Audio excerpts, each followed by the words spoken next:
Hello everyone, हमने पिछले video में डिसोल्यूशन का लेजर कंप्लीट किया था। आज हम करने वाले हैं बहुत important topic which is dissolution का जर्नल एंट्रीज। इसके हम सारे कॉन्सेप्ट इस वीडियो में रिकॉर्ड करेंगे और कंप्लीट करेंगे जो एग्जाम में आएगा ही आएगा।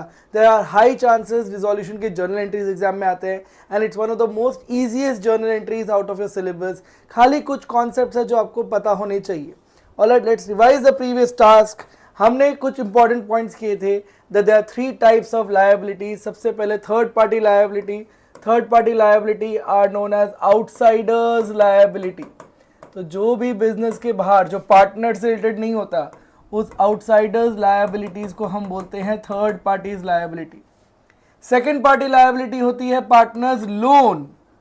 पार्टनर अपना कैपिटल जो होता है उसके अलावा अगर कोई और पैसा बिजनेस में they as loan, that is known as second party liability. And the first party liability because of separate legal entity, partner का कैपिटल भी बिजनेस के लिए लायबिलिटी होती है। तो partners capital becomes your first party liability. So there are three types of liability. हम तीनों के जर्नल एंट्री का फॉर्मेटिंग सीखेंगे आज। तो यू नीड टू पे यू नीड टू पे a lot of attention and you can make notes also today. It becomes very easy. Cake walk बहुत सिस्टमैटिक मैनर में हम करने वाले हैं। सबसे पहला चीज, सारे के सारे लायबिलिटीज पे ऑफ होनी ही चाहिए even if the question is silent. अगर क्वेश्चन में कुछ नहीं लिखा है तो भी हम सारे लायबिलिटीज पे ऑफ करेंगे at the book value only. सारे टैंजिबल एसेट्स को हमें रियलाइज करना ही पड़ेगा। इनटैंजिबल एसेट्स होंगे तो उसको हम रियलाइज नहीं करेंगे अगर क्वेश्चन में कुछ नहीं बोला है तो। इसके कॉन्सेप्ट भी हमने पिछले क्लास में किया था। And any assets taken over by third party liability, अगर आउटसाइडर्स लायबिलिटी कोई भी एसेट लेके जाता है तो उसकी कोई भी जर्नल एंट्री पास नहीं होती है, क्योंकि वो रियलाइजेशन का डेबिट और क्रेडिट ऑटोमेटिकली कम कर देगा। चाहे जो भी वैल्यू पे लेके जाए वो अल्टीमेटली प्रॉफिट में आ ही जाएगा जब रियलाइजेशन अकाउंट को आप क्लोज करोगे। Today we are going to do the first case जो हमने वादा किया था, workman compensation reserve. Workman compensation reserve के सारे केसेस हमें प्रैक्टिस करने थे, तो पहले हम उसको कंप्लीट कर लेते हैं। Workman compensation reserve is a liability given to you in the question. For example, 10,000 workman compensation आपको दिया हुआ है। सबसे पहला case when there is no claim। अगर क्वेश्चन में कोई भी क्लेम नहीं है तो वर्कमैन कंपनसेशन को हम पूरा का पूरा पार्टनर्स में डिस्ट्रीब्यूट कर देंगे। अगर क्वेश्चन में कोई भी क्लेम नहीं है तो इस वर्कमैन कंपनसेशन रिजर्व फ्री बन जाता है। ये हमारे जनरल रिजर्व की तरह फ्री रिजर्व बनता है और इस वर्कमैन कंपनसेशन रिजर्व को हम पार्टनर्स में डिस्ट्रीब्यूट कर देंगे। तो by workman compensation reserve partner में डिस्ट्रीब्यूट हो जाएगा। Assuming my work profit sharing ratio is 1:1, तो ये पूरा का पूरा रिजर्व हम पार्टनर्स में डिस्ट्रीब्यूट कर देंगे। इसकी जर्नल एंट्री बनेगी, लायबिलिटी है वो कम हो रहा है तो workman compensation reserve account debit to partners capital account, to A and to B capital. तो रिजर्व है आपका 10,000 का जो हम पार्टनर में डिस्ट्रीब्यूट कर देंगे 5,000। हमने यही किया है। Workman compensation reserve to partners capital account, anti clockwise journal entry होती है, ये हम सबको पता है। So anything comes on the right side वो पहले डेबिट होगा। Workman compensation reserve to capital account, that's your first case. Case 2, when the claim is 10,000। अगर रिजर्व है मेरे पास 10,000 और मुझे बाहर वाले को पे भी करना है वर्कमैन को 10,000 रुपए, तो ये हमारी लायबिलिटी बन जाती है। तो जितने का भी क्लेम है उतना पैसा मैं वर्कमैन कंपनसेशन रिजर्व के नाम पे ट्रांसफर करूंगा रियलाइजेशन अकाउंट में। जितने का क्लेम है सिर्फ उतना ट्रांसफर होगा। अभी क्लेम 10,000 का है तो पूरा 10,000 ट्रांसफर करेंगे और हम रियलाइजेशन अकाउंट में ही उसको पे भी कर देंगे। तो टू बैंक के अंदर हम लिखेंगे workman compensation claim and then we pay 10,000 rupees. Alright, transfer की एंट्री हम करते नहीं है, सिर्फ पेमेंट की एंट्री करते हैं। अगर क्लेम 10,000 की है तो पे ऑफ करने के लिए एंट्री हो जाएगी realisation account debit to bank account, क्योंकि वो हमारा खर्चा है जो हमने पे ऑफ कर दिया है 10,000। सो जितने का भी क्लेम है वो हमने ट्रांसफर किया, फिर हमने पे किया। इसकी एंट्री एंटी क्लॉकवाइज होती है, realisation account debit to bank account, because that is our expense. Let's do case 3, very important. अगर क्लेम 8,000 का ही है, मेरे पास रिजर्व कितने का है 10,000 पर क्लेम कितने का है 8,000, तो फ्री रिजर्व्स कितने हो गए 2,000। That 2,000 will be distributed among the partners. तो जितने का क्लेम है सिर्फ उतना ही हम ट्रांसफर करेंगे रियलाइजेशन अकाउंट में 8,000।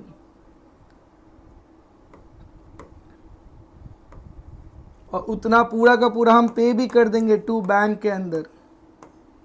वर्कमैन कंपनसेशन क्लेम 8,000, और जो रिजर्व फ्री बच गया उसको हम पार्टनर्स कैपिटल अकाउंट में डिस्ट्रीब्यूट कर देंगे। 2,000 फ्री रिजर्व था, उसको हमने 1:1 में डिस्ट्रीब्यूट कर दिया, assuming profit sharing ratio is 1:1। Workman compensation reserve debit तो होगा 10,000 से, हमने पे ऑफ किया। ऑलराइट, ये पार्ट सॉरी, सबसे पहले वर्कमैन कंपनसेशन रिजर्व हमने ट्रांसफर किया रियलाइजेशन अकाउंट में, और 2,000 हमने डिस्ट्रीब्यूट कर दिया पार्टनर को। रिजर्व 10,000 का था, 8,000 हमने रियलाइजेशन अकाउंट में ट्रांसफ़र किया, और 2,000 रुपये हमने पार्टनर्स को डिस्ट्रीब्यूट कर दिया। और ये जो खर्चा था क्लेम उसको हमने पे ऑफ कर दिया, तो उसकी एंट्री होगी realisation to bank account 8,000 8,000।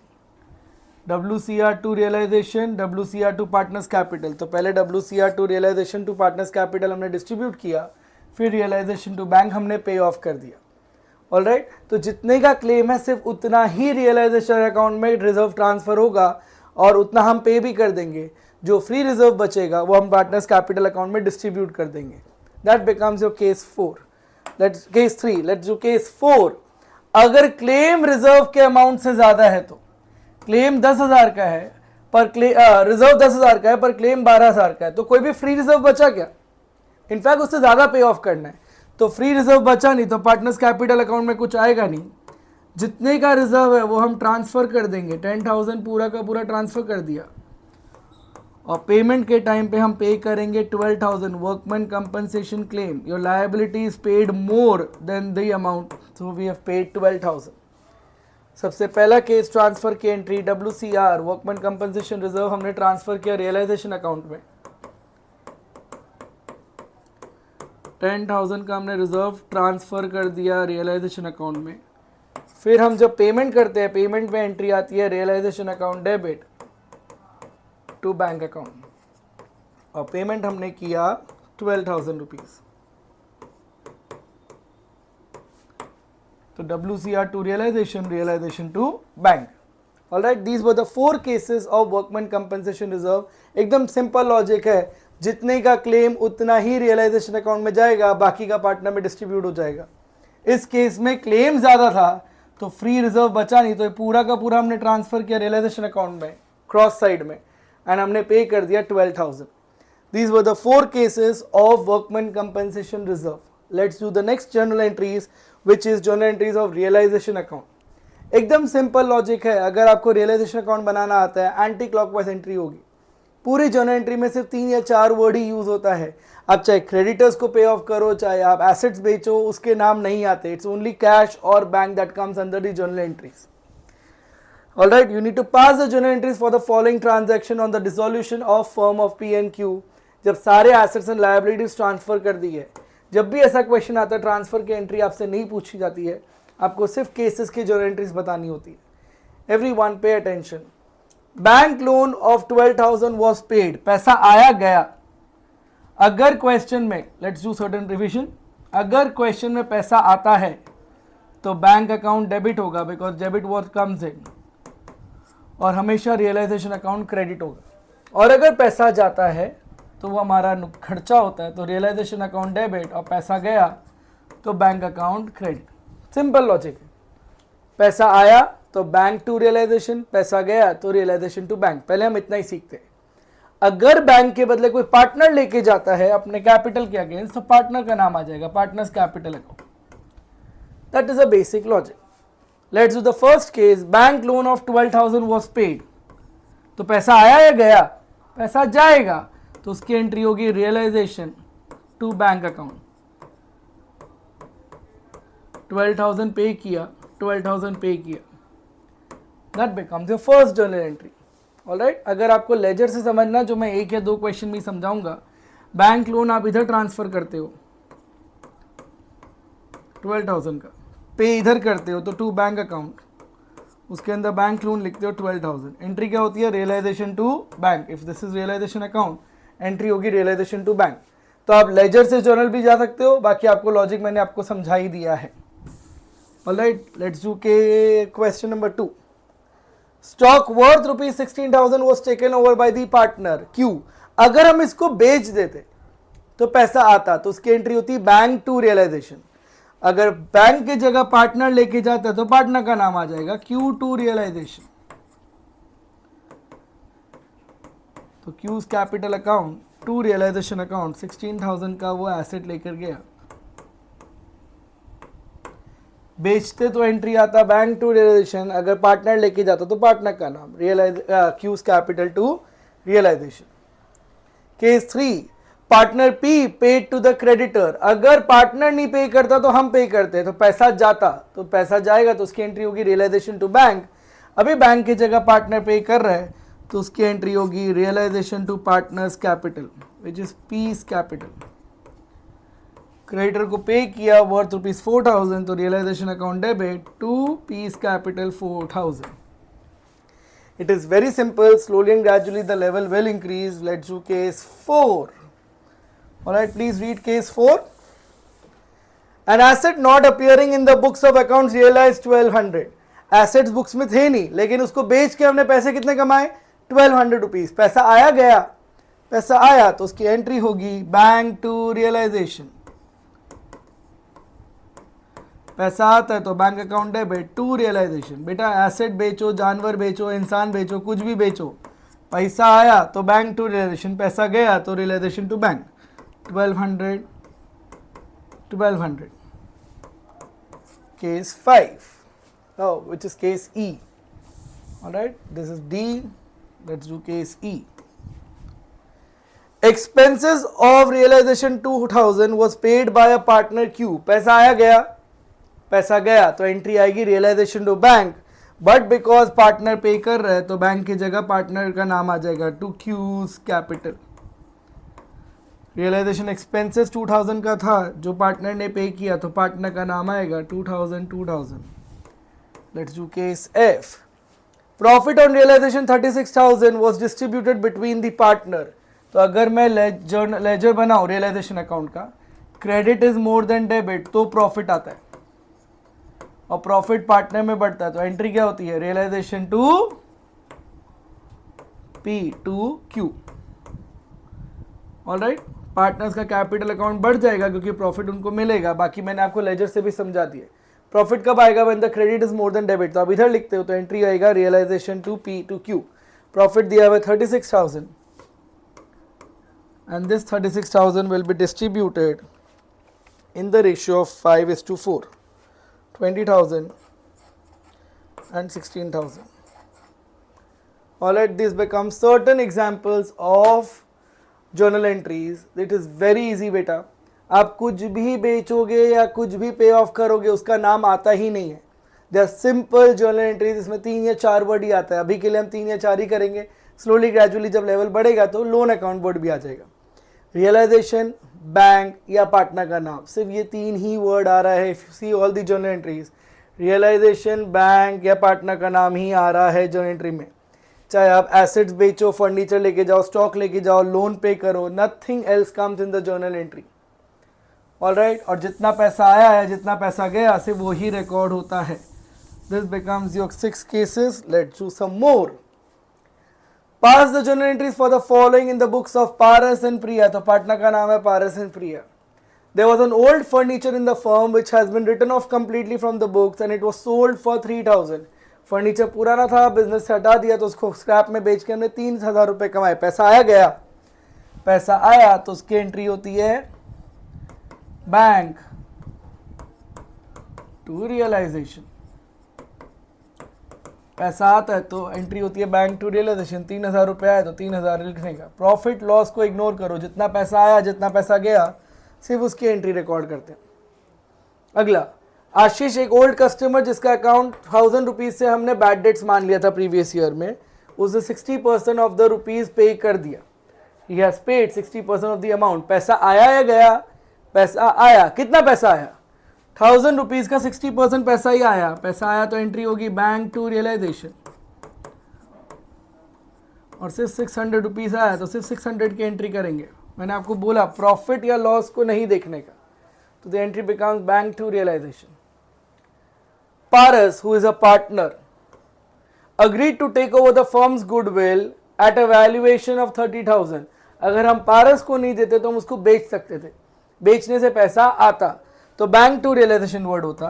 Now because we are giving to the partner, तो पार्टनर का नाम आ जाएगा Paras capital account to realisation, तो बैंक की जगह वर्ड आ जाता है पार्टनर का नाम, 30,000 30,000। Case D, there was an old typewriter which has been written off completely from the books. It was estimated to realize 400 and it was taken by Priya at an estimated price less 25%. तो calculation important है। 400 रुपए का valuation आया, प्रिया उसको 25% कम value में लेके गया, मतलब 100 रुपीज़ कम वैल्यू पे लेके गई, तो 300 रुपीज़ पे लेकर गई वो, बेसिकली 400 माइनस 100 300 रुपीज़ में लेकर गई। पैसा आएगा जाएगा? आएगा, तो bank to realisation, but bank की जगह पार्टनर का नाम आ जाएगा प्रियास capital account to realisation. 300 rupees आया तो सिर्फ 300 देखने का, प्रॉफिट एंड लॉस को इग्नोर करने का। This becomes your 4 journal entries. Let's do the fifth one. Fifth one is an easy one, you can try on your own. There were 100 shares of 10 each in Star Limited acquired at a cost of 2,000, which has been written off completely from the books. These shares are valued at 6 each and divided among the partners in their profit sharing ratio. तो अगर मैं shares को बेचता हूँ तो मेरे पास पैसा आता है, जितने का भी कॉस्ट प्राइस था वो नहीं देखने का। अभी उसकी वैल्यूएशन कितनी आएगी? 6 into 100, 100 शेयर्स है, 6 रुपये की वैल्यूएशन है, तो पैसा सिर्फ 6 रुपये आएगा। पैसा आएगा तो बैंक टू रियलाइजेशन, ये आएगा 600 रुपये, बट ये 600 रुपये पार्टनर ने अपने प्रॉफिट शेयरिंग रेशियो में डिस्ट्रीब्यूट कर लिया, तो बैंक की जगह वर्ड आएगा पार्टनर का नाम, Paras and Priya's capital account. Profit sharing ratio दिया नहीं है, and as per partnership act profit sharing ratio नहीं होता तो इक्वली मानते हैं, तो हम इसको 1:1 में डिस्ट्रीब्यूट कर देंगे among the partners. This becomes your fifth case. Let's do some more. All right, it is very very interesting, please pay attention. Creditors worth 85,000 accepted 40,000 as cash। तो पैसा आया है गया? पैसा गया, तो उसकी एंट्री होगी रियलाइजेशन टू बैंक। पहले इतना कर लेते हैं, 45,000 पैसा गया, सॉरी 40,000 पैसा गया। An investment worth rupees 43,000 in full settlement of his claim। 85,000 का क्रेडिटर था, उसने 40,000 कैश लिया, तो उसकी एंट्री हम कर देंगे। बट कोई भी लायबिलिटी एसेट लेके जाता है तो उसकी एंट्री नहीं होते हैं, तो इस 43,000 की कोई भी एंट्री नहीं होगी। जितना पैसा आता है, कैश गया या कैश आया, उसकी एंट्री होती है। Any asset taken over by third party liability, creditors are your third party liability, वो एसेट लेकर गया तो इस इन्वेस्टमेंट वाली लाइन की कोई भी एंट्री नहीं होगी, सिर्फ कैश की एंट्री होगी ऑफ 40,000। तो केस ए हो गया हमारा। केस बी, क्रेडिटर्स थे 16,000 के, they accepted machinery valued at 18,000 in full settlement of his claim. बताओ इसकी एंट्री होगी या नहीं होगी? यस, इसकी एंट्री नहीं होगी, because assets taken over by third party liability, no entry will be passed. सबको नो एंट्री लिख के आना है, वरना एग्जामिनर को लगेगा या चेकर को लगेगा कि आपने एंट्री करना भूल गया, तो नो एंट्री वर्ड लिखना है बी केस का। केस 3, क्रेडिटर्स थे 90,000 के, they accepted building at 1,20,000 and paid cash to the firm 30,000। 90,000 का क्रेडिटर 1,30 का सामान लेके गया और उसने डिफरेंस अमाउंट का कैश हमें दिया 30,000, तो पैसा आ रहा है इस केस में। क्रेडिटर्स बिल्डिंग लेके जाएगा, उसकी एंट्री नहीं होगी, बट क्रेडिटर्स ने जो हमें पैसा दिया उसकी एंट्री होगी। पैसा आएगा तो एंट्री होगी bank account debit to realisation account. 30,000 पैसा आया तो 30,000 की एंट्री होगी, क्योंकि बिजनेस में पैसा आया। All right, so if you see all the journal entries that we have practiced, there are only certain concepts that we need to do. पैसा आएगा तो bank account debit to realisation, पैसा जाएगा तो रियलाइजेशन टू बैंक। अगर bank की जगह partner लेके जा रहे तो पार्टनर का नाम, और अगर एसेट थर्ड पार्टी लायबिलिटी लेके जाता है तो उसकी कोई भी एंट्री रिकॉर्ड नहीं होती है. This is one concept of journal entry related to realisation account. It becomes very easy, only the calculation part is important. Amount गलत नहीं होना चाहिए. That you need to practice. Let's do the second set of journal entries which is very very important. Exam में आता ही आता है, which is journal entry related to realization expenses. Alright? अब ये realization expenses होता क्या है? जब बिजनेस बंद होने वाला होता है तो कुछ खर्चा होता है. अब मैं AC बेचूंगा, मशीन बेचूंगा, तो मेरे को कुछ खर्चा लगेगा. ये खर्चे को हम बोलते हैं रियलाइजेशन एक्सपेंसेस. इस रियलाइजेशन एक्सपेंसेस के बहुत सारे केसेस हो सकते हैं. That you need to understand carefully. Realisation expenses can be either borne by the firm or it can be borne by the partner.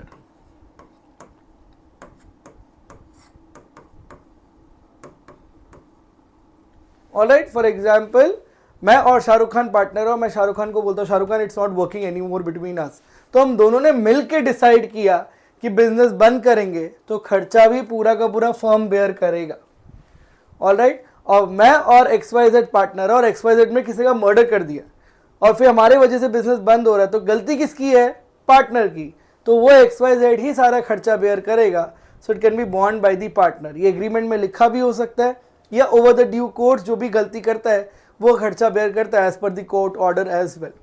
सो इधर can be borne by the firm और it can be borne by the partner. अगर firm का खर्चा है तो realisation account debit होगा ही होगा because it is an expense. So realisation account gets debited. Now the question comes कि पे कौन कर रहा है. So it can be paid by the firm और it can be paid by the partner. अगर फर्म का खर्चा है तो रियलाइजेशन अकाउंट डेबिट होगा ही होगा और अगर फर्म पे कर रहा है तो फर्म का पैसा जाएगा तो बैंक अकाउंट क्रेडिट होगा. तो इसकी जर्नल एंट्री बनेगी realisation to bank. It's an expense of the firm. Business का पैसा जा रहा है तो टू बैंक अकाउंट आएगा. और अगर फर्म का खर्चा है तो रियलाइजेशन अकाउंट डेबिट होगा ही होगा और अगर मेरे बदले पार्टनर ने पे किया तो पार्टनर का कैपिटल अकाउंट क्रेडिट हो जाएगा.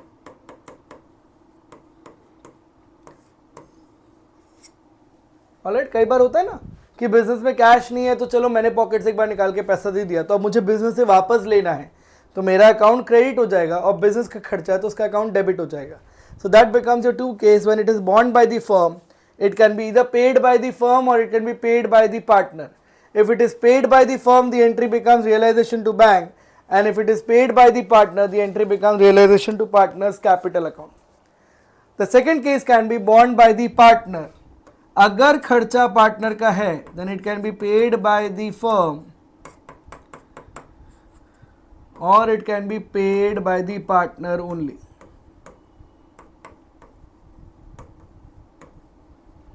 ऑलराइट, खर्चा किसका है? पार्टनर का. पे कौन कर रहा है? फर्म. फॉर एग्जांपल XYZ का खर्चा है और XYZ उस समय बिजनेस में था नहीं तो एक बार फर्म ने पैसा दे दिया. फर्म ने पैसा दिया तो उसका बैंक अकाउंट क्रेडिट होगा और हमें उस पार्टनर से लेना है तो पार्टनर्स का कैपिटल अकाउंट को हम डेबिट कर देंगे. It's like drawings. और अगर पार्टनर का खर्चा है, पार्टनर ही पे कर रहा है तो बिजनेस का ना ये खर्चा है ना बिजनेस रिलेटेड है तो इसकी कोई भी एंट्री पास नहीं होगी because it is not a business transaction. It is an expense of the partner and it is paid by the partner also. So these are the 4 cases that you need to understand. If realisation expense is borne by the firm तो realisation account debit होगा ही होगा क्योंकि firm का खर्चा है. और question silent होता है तो हम यही मानते हैं कि फर्म का ही खर्चा है. फर्म पे कर रहा तो bank account credit, partner pay कर रहा तो पार्टनर का नाम आएगा. अगर खर्चा पार्टनर बेयर कर रहा है तो पार्टनर का कैपिटल अकाउंट डेबिट आएगा और फर्म पे कर रहा है तो फर्म का बैंक अकाउंट क्रेडिट हो जाएगा क्योंकि पैसा जा रहा है. उसका खर्चा वही पे कर रहा है तो कोई भी एंट्री नहीं होगी. इसके बाद एक केस स्टडी या एक एग्जांपल आपको समझना ज़रूरी है in order to understand the journal entries.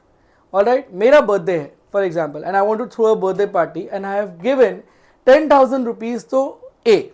Alright, ए को मैंने बोला भैया ये आपका जिम्मेदारी है कि मेरा बर्थडे पार्टी आप होस्ट करोगे और उसके लिए मैं आपको 10,000 रुपीज़ दे रहा हूँ. अब अगर खर्चा 8,000 रुपये लगे तो भी मेरा खर्चा कितना 10,000, अगर खर्चा 10,000 लगे तो भी मेरा खर्चा कितना 10,000, और अगर खर्चा 12,000 लगे तो वो एक ही गलती है, मेरे पॉकेट से तो 10,000 ही जाएगा, क्योंकि मैंने उसका डील कर रहा है कि चाहे जो भी खर्चा लगे मैं 10,000 ही दूंगा, तो मेरा खर्चा 10,000 ही माना जाएगा। Everyone got it? So if I've given a responsibility to someone, the expenses will be borne by him and बाकी का खर्चा मेरा होगा, मैंने जितना उसको कमीशन दिया है खाली उतना। Let's do certain journal entries. Expenses of realization 1500, तो कुछ नहीं लिखा है, तो फर्म का खर्चा और पे भी फर्म ही कर रहे, तो realisation to bank, it is बॉन्ड by the firm, paid by the firm, 1500 हमारा खर्चा हमारे बैंक अकाउंट से गया। Expenses of realisation 600, but it was paid by Mohan, खर्चा किसका, हमारा ही खर्चा, कुछ नहीं लिखा है तो, और पार्टनर पे कर रहा है तो पार्टनर का नाम आएगा Mohan's capital account, 600। It is an expense of आज, तो रियलाइजेशन अकाउंट डेबिट होगा, हम पे कर रहे थे तो बैंक अकाउंट क्रेडिट हुआ, पार्टनर पे कर रहा तो पार्टनर का नाम है।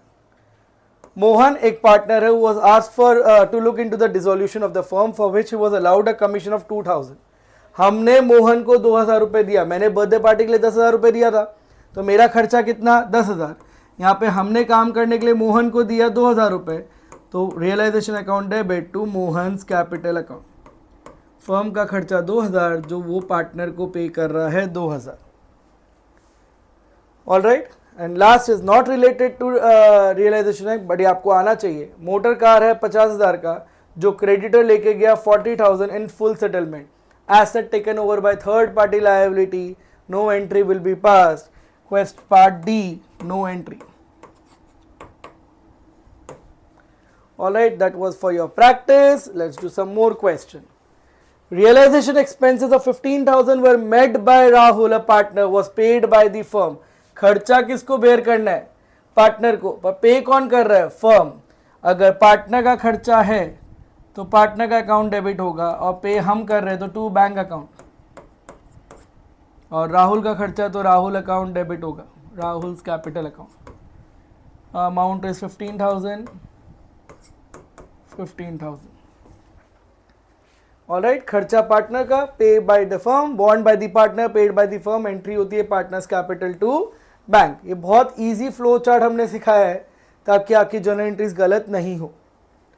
Ramesh, a partner, was paid a remuneration of 25,000 and he was to meet all the expenses.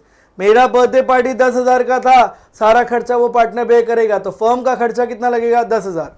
इस केस में हमने रमेश को दिया हुआ 25,000 कि सारा खर्चा तू देखे, तो फर्म का खर्चा आएगा 25,000 जो हम पार्टनर को दे रहे, तो पार्टनर का नाम आएगा Ramesh account, Ramesh capital account, 25,000। Firm का खर्चा तो रियलाइजेशन डेबिट होगा, गिवन टू पार्टनर, तो पार्टनर का अकाउंट क्रेडिट होगा। Case 3, Anuj a partner was paid a remuneration of 20,000 and he was to meet all the expenses and firm paid an expense of 5,000। इसका entry बाद में करते हैं, पहले ऊपर वाला करते हैं। अनुज को हमने रेम्यूनरेशन दिया 20,000, तो हमारा खर्चा कितना, रियलाइजेशन टू अनुज कैपिटल 20,000, और यहाँ क्लियरली लिखा हुआ है कि सारा खर्चा भी अनुज पे करेगा, पर अनुज के बदले फर्म ने पे कर दिया 5,000, तो अब अनुज से लेंगे हम, और हमारा बैंक अकाउंट क्रेडिट होगा बाय 5,000 रुपीज़। सर हम इसकी कंबाइंड एंट्री पास कर सकते हैं, कर सकते हो, but why to get complicated, एकदम सिंपल लॉजिक है ना। फर्म का खर्चा अनुज को पे कर रहे हैं 20,000 और अनुज के बदले फर्म पे कर रहा है 5,000, तो bond by partner paid by firm. Simple logic, दो एंट्री पास करोगे तो भी गलत नहीं मिलेगा एग्जाम में, it is easy. Let's do more cases. Dharam, a partner, was appointed to look after the process of dissolution at a remuneration of 12,000 and he had to bear all the expenses। सिर्फ इतना entry करते हैं पहले। धर्म एक partner है, dissolution का काम उसको दिया है और सारा खर्चा भी वो बेयर करेगा, तो हमारा खर्चा कितना, सिर्फ 12,000। Realisation to Dharm's capital 12,000। Dissolution expenses आया 11,000 का and paid by the firm, बॉन्ड by partner paid by firm, उसी का खर्चा वही पे कर रहा है, कोई भी एंट्री रिकॉर्ड नहीं होगा। आपका केस 1 का आंसर यहीं खत्म हो जाता है। Jay, a partner, was appointed to look at the process of dissolution and was allowed a remuneration of 15,000. हमारा खर्चा 15,000 जो हम जय को दे रहे हैं, तो खर्चा हमारा तो रियलाइजेशन अकाउंट डेबिट होगा, जो हम जय को पे कर रहे हैं 15,000। आगे पढ़ते हैं। Jay agreed to bear the dissolution expenses और एक्चुअल खर्चा है 16,000 जो विजय ने पे किया। पहली बात, ये दोनों तो जय और विजय का लुकआउट है, तो बिजनेस में रिकॉर्ड नहीं होगा। But in your exams as well as in your answer keys partner का एडजस्टमेंट हम बुक्स में ही कर लेते हैं। अभी हमें जय से लेना है और विजय को देना है, तो जय का कैपिटल को कम कर देंगे और विजय का कैपिटल को हम बढ़ा देंगे। कैपिटल बढ़ता है तो क्रेडिट होता है। It's Jai's capital account debit to Vijay's capital account. 16,000 हम जय से लेंगे और विजय को सेटल कर देंगे। Although it is not business expenses, you can ignore the entry, but why to take risk? Book में लिखा हुआ तो लिख देंगे, it's easy। जय का कैपिटल डेबिट कर दो, विजय को दे दो। C, Deepa, a partner, was to look after the process of dissolution for the work, and she was allowed a remuneration of 7,000। हमने दीपा को 7,000 पे किया, पहले उसकी एंट्री कर लेते हैं। हमारा खर्चा जो हम दीपा को पे करेंगे 7,000। Deepa agreed to bear all the dissolution expenses और actual expenses आया 6,000 which was paid from the firm's bank account। खर्चा दीपा का पे फर्म कर रहा है तो उसकी एंट्री होगी दीपास टू बैंक। पार्टनर का खर्चा जो फर्म पे कर रहा है 6,000, दो एंट्री पास कर दोगे आप। दिस इज बॉन्ड by the partner paid by the firm. Alright, this becomes your 3 cases. Let's do next. Dev, a partner, agreed to do the work of dissolution for 7,500। तो हमारा खर्चा realization expenses to Dev's capital 7,500। He took away the stock of the same amount as his commission। बात एक ही है ना। Asset taken over by third party liability नहीं है ये बेटा, this is first party liability। Outsider नहीं है, देव हमारा पार्टनर ही है। ऑलराइट, एक हमारा खर्चा तो रियलाइजेशन टू देव, फिर वो स्टॉक लेकर गया सेम अमाउंट का, तो अगर एसेट हम बेचते तो उसकी एंट्री होती बैंक टू रियलाइजेशन। अभी पार्टनर लेके जा रहा तो उसकी एंट्री होगी पार्टनर्स कैपिटल टू रियलाइजेशन। तो Dev's capital to realisation 7,500। If you see it get settled off. तो बहुत लोग बोलते हैं सर इसकी नो एंट्री भी तो पास कर सकते हैं, एसेट भी कम हुआ खर्चा भी कम हुआ, कर सकते हो, बट लॉजिक हमने क्या पढ़ा है, asset taken over by third party liability no entry will be pass. ये थर्ड पार्टी लायबिलिटी नहीं है तो हम इसकी 2 एंट्री पास कर देते हैं ताकि हमारा लॉजिक सेम रहे। एक हमारा खर्चा जो हम देव को पे कर रहे हैं तो 7,500 का हमने वो एंट्री किया, फिर दूसरा देव हमारा एसेट लेके जा रहा है तो उसकी एंट्री हमने पास कर दी, तो 2 एंट्री पास कर दो, बिकम लॉजिकली करेक्ट ऑल्सो। और आपके दिमाग में क्लैरिटी भी वैसी रहेगा कि एंट्री पास करना है नहीं करना। Next, Jeev, a partner, agree to do the work of dissolution for which he was allowed a commission of 10,000। हमारा खर्चा 10,000, तो realisation account debit to Jeev's capital account 10,000। देख रहे हो बहुत जल्दी जल्दी हो रहा है। Let's complete this. He agreed to bear the dissolution expenses, सारा खर्चा भी वही बेयर करेगा। एक्चुअल खर्चा आया which was paid by Jeev of 12,000 only, but ये ड्रॉइंग्स किया जीव ने by taking out the cash from the business. तो अगर जीव ने बिजनेस का पैसा यूज किया है तो जीव्स capital account to bank account, क्योंकि बिजनेस का कैश कम हुआ है। It's like drawings 12,000। हमारा खर्चा 10,000, जीव ने बैंक बिजनेस का कैश निकाला विच इज 12,000। कैश लिखो बैंक लिखो चलेगा दोनों, you can put cash slash bank as well. If you see, हमें अगर लॉजिक आता है तो बहुत फट करके जर्नल एंट्री हो रहा है and it is very scoring. ना आपको बड़े बड़े लेजर्स बनाने हैं, ना आपको कैलकुलेशन करना है, you just have to pass simple journal entries by putting the logic in mind. It is a cake walk if you want to practise. It is very very scoring, 4 से 6 number का आता है और free fund का answer मिल जाता है। And if you see all the journal entries till now, we have used only 3 words in the journal entries. अगर मैं बैक भी जाऊँ आपको सारे दिखाऊँ, रियलाइजेशन अकाउंट, कैपिटल अकाउंट या बैंक अकाउंट, सिर्फ 3 ही वर्ड यूज हो रहा है हर जर्नल एंट्री में. Alright, if you see realization bank, capital account, realization bank, capital account, realization bank, capital account, in every journal entry we are using only 3 words. Alright, अभी तक के concept easy थे. हमने पहले सिर्फ रियलाइजेशन अकाउंट के journal entries की है, फिर हमने रियलाइजेशन एक्सपेंसेस की जर्नल एंट्री की है. The most tricky part which is loan account की journal entry. Alright, partners loan account की जर्नल एंट्री बहुत ज़्यादा इंपॉर्टेंट है. पार्टनर्स लोन का एक अलग अकाउंट बनता है. इफ यू रिमेंबर, एक रियलाइजेशन अकाउंट बनता है where you transfer all your third party liability, और अगर कोई पार्टनर का लोन होता है तो वो सेकंड पार्टी लायबिलिटी होती है, उसका अलग अकाउंट बनता है. तो पार्टनर्स का लोन अकाउंट में हम यहाँ ट्रांसफर करेंगे बाय बैलेंस ब्रॉट डाउन, जितना भी उसका लोन का अमाउंट होगा.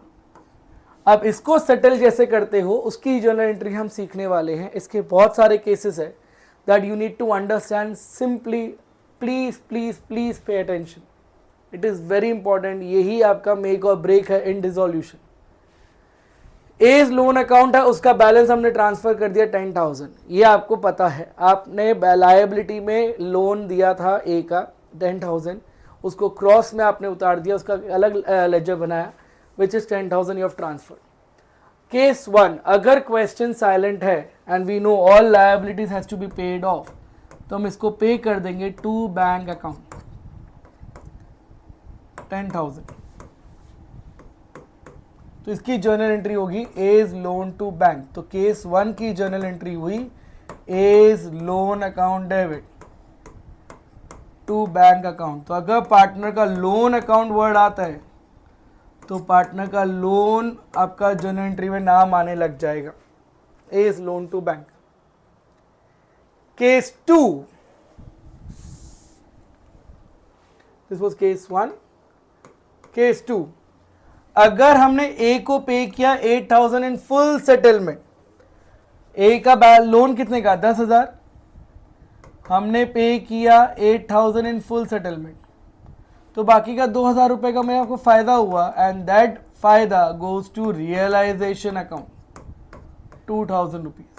10,000 के बदले हमने 8,000 ही पे किया तो 2,000 का फायदा हुआ, तो 2,000 रुपए हम ट्रांसफर कर देंगे रियलाइजेशन अकाउंट में. ऑलराइट, तो इसकी जर्नल एंट्री होगी as loan account debit to bank account to realisation account.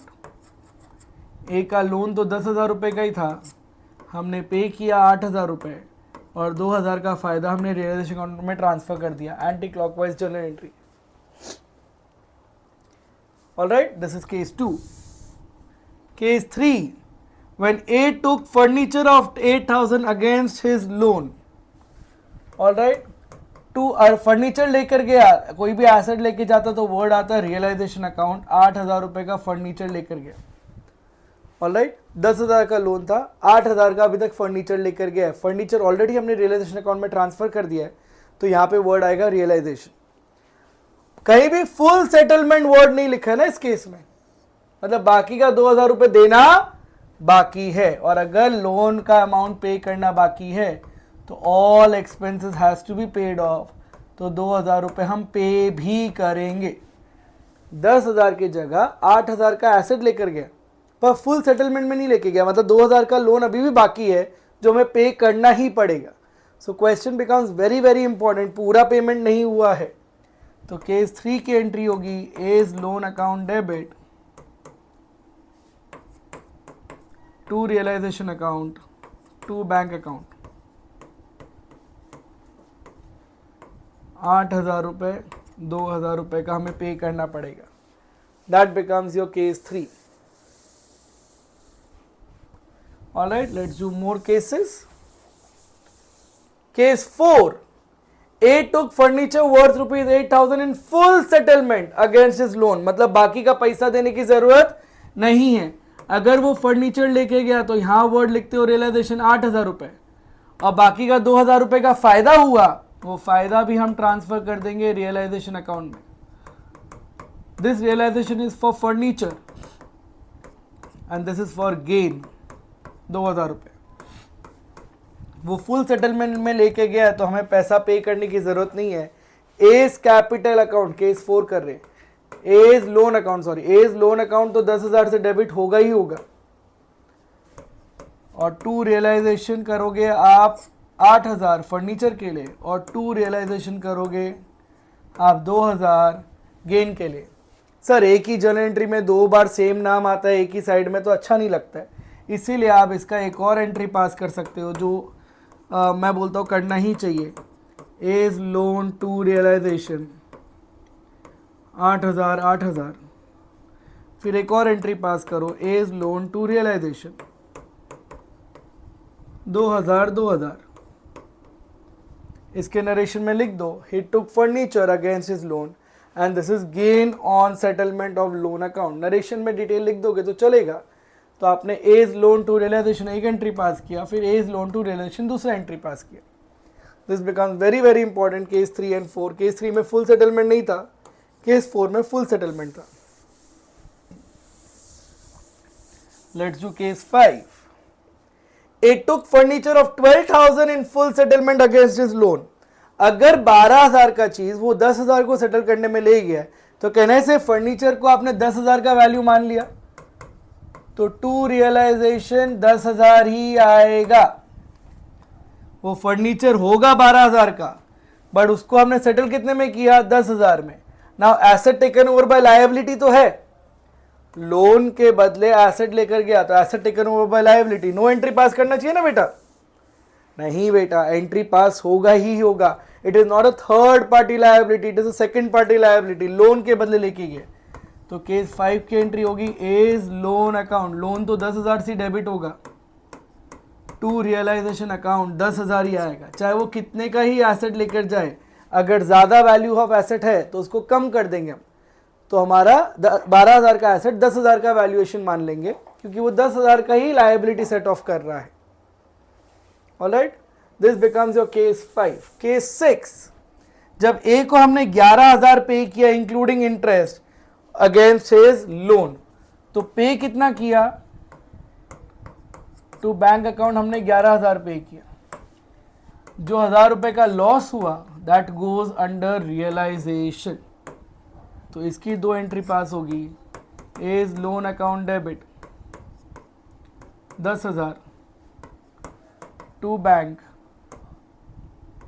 10,000, और दूसरा सॉरी केस 6 की एंट्री एज लोन तो डेबिट होगा 10,000 से, पैसा गया मेरा 11,000, और जो एक फायदा हुआ that goes under realisation account, जो नुकसान हुआ that goes under realisation account 1,000 रुपए। Alright, ignore this for while. Loan तो 10,000 का था तो लोन तो 10,000 से ही डेबिट होगा।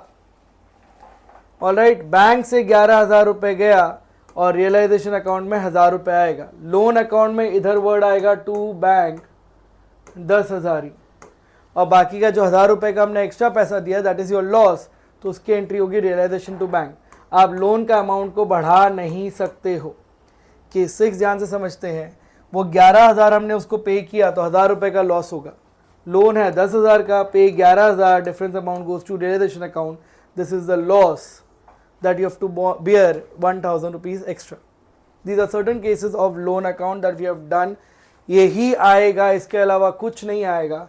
एक और आ सकता है जब लोन एसेट में है, वो हम कवर कर लेंगे इस पर्टिकुलर क्वेश्चन में।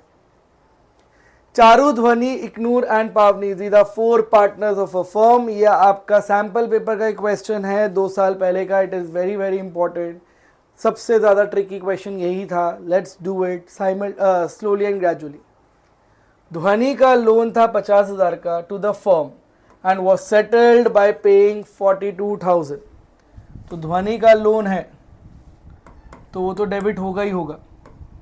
लोन है 50,000 का, हमने पे किया तो टू बैंक अकाउंट 42,000। 8,000 का जो फायदा हुआ that benefit goes to realisation account. Alright, अगर लोन अकाउंट बनाओ, इधर 50,000 पे किया 42,000, 8,000 का फायदा, दैट फायदा गोज टू रियलाइजेशन अकाउंट. हमने पिछले केस में भी किया था. Case 2, Pavni's loan of 40,000 was settled by giving an unrecorded asset of 45,000. Asset का वैल्यू ज़्यादा हो बट सेटल करने के लिए वो 40,000 में ही हुआ, तो हम एसेट का वैल्यू भी 40,000 मान लेंगे. पावनी का लोन डेबिट होगा बाय 40,000 और एसेट लेके गया तो वर्ड आएगा realisation. That asset is also valued now at 40,000. चाहे वो 45,000 का ही एसेट लेकर गया हो पर लेकर वो 40,000 के वैल्यू में गया तो 40,000 ही रिकॉर्ड होगा. ये भी हमने पिछले केसेस में किया था.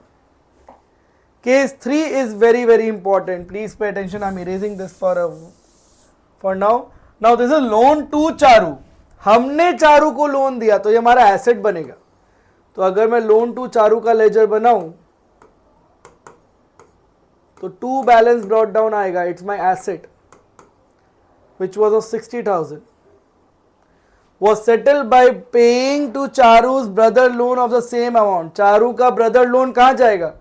थर्ड पार्टी लायबिलिटी है ना. थर्ड पार्टी लायबिलिटी रियलाइजेशन में ट्रांसफर हो चुका होगा तो हमने भी यहाँ पे उसको सेटल किया by the word realisation account.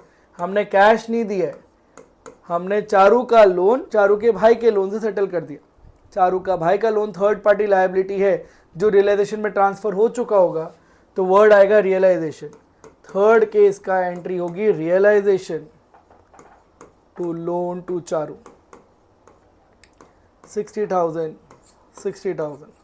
It's a beautiful question. Loan to Charu दिया हुआ है. We are so used to do कि लोन हमारी लायबिलिटी होती है पर यहाँ पे ये लोन टू चारू हमारा एसेट है. Now the brother's loan has been transferred to realisation account तो वर्ड रियलाइजेशन आएगा. Case 4, Iknu's loan of 80,000 was Iknu's loan to the firm was of 80,000 and she took over the machinery of 60,000 as part payment. तो Iknu's का loan debit होगा 60,000 से. वो machinery लेके गया है, एसेट लेके जाता तो वर्ड आता है रियलाइजेशन अकाउंट. 40,000 पार्ट पेमेंट है मतलब बाकी की लायबिलिटी हमें पे करना ही है तो वर्ड आएगा bank account with the amount of difference 20,000. Sorry all amount are wrong. उसका लोन था